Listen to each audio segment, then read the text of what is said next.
An amid probe over Karur Stampede tragedy, Inquiry Commission Head Justice Aruna Jagdishan has begun the probe on day 2 of the Stampede incident. In the meanwhile, death toll, remember, has risen to 41 now. 41 victims comprise 18 women, 13 men, 5 girls and 5 boys. This is the latest coming in the Inquiry Commission already starting with its own probe. Going across to Purnima Murli, who joins us with more details. Purnima, tell us about the probe. We're looking at a lot of developments coming in later today. The Madras High Court will also decide whether or not a CBI probe will take place in the Stampede incident. Tell us more about this Inquiry Commission probe that has begun already.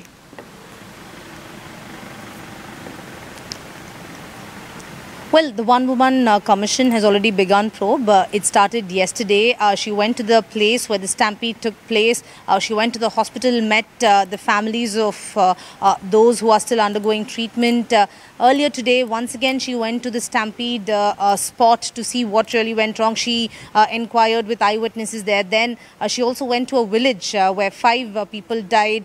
She spoke to their family members, and she will also be meeting the collector here to understand their point of view, and also the police officers, to know if there was any lack of preparedness from the police. So that angle is also being looked into. And what we are hearing is that she is going to address the media at around 11 is what we are given to understand. And she will talk about the investigation. So far she's maintained that the probe is on. She's talking to everybody involved in this case, and she will be filing a report. When asked when will she file the report, she said that she's still investigating, and she will have to first get eyewitnesses, get families to talk and find out everything. Only then will she be able to submit a report. What we are hearing is that she is likely to go back to Chennai today after she's finished her investigation, and here in a short while from now is when the press conference will begin. We'll have to wait and see if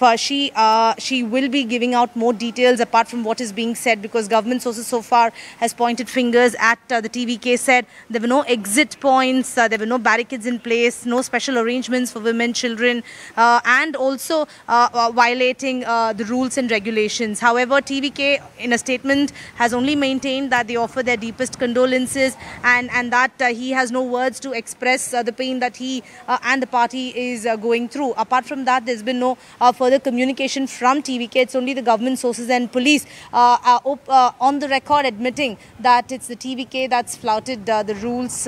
But in terms of what really happened, why did that tragedy take place in the first place, we'll have to wait and see if we'll get more details about it from the press conference that is likely at 11 a.m. today.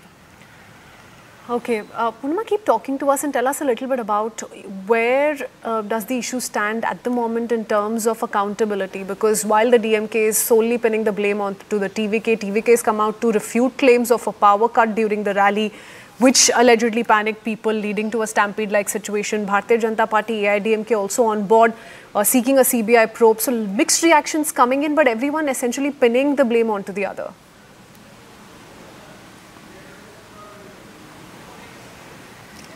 Absolutely. Everyone, in fact, are blaming each other in this case. So far, Tamil Nadu government on the record said that they do not want to make this a political issue. Their priority and the focus of the government is to ensure that those undergoing treatment, they recover so that no more lives are lost. So that's going to be the topmost priority. Let the investigation get over. Only after that, depending on the report that will be submitted by the one-woman commission, will the government take action. When repeatedly asked if action will be taken against Vijay, Chief Minister and the senior leaders of the DMK maintain that they do not want to comment till the investigation is complete. So here at the press conference, we'll get more ideas to when that report will be over, because only that report will help us understand if there will be an FIR against Vijay. So far, a complaint has been registered and an FIR has been registered against the Karur District Secretary of the Thamaraga Vetri Karagam and 2 other leaders of TVK, including Busi Anand and Adav Arjun. But Vijay's name has not been mentioned in that just yet.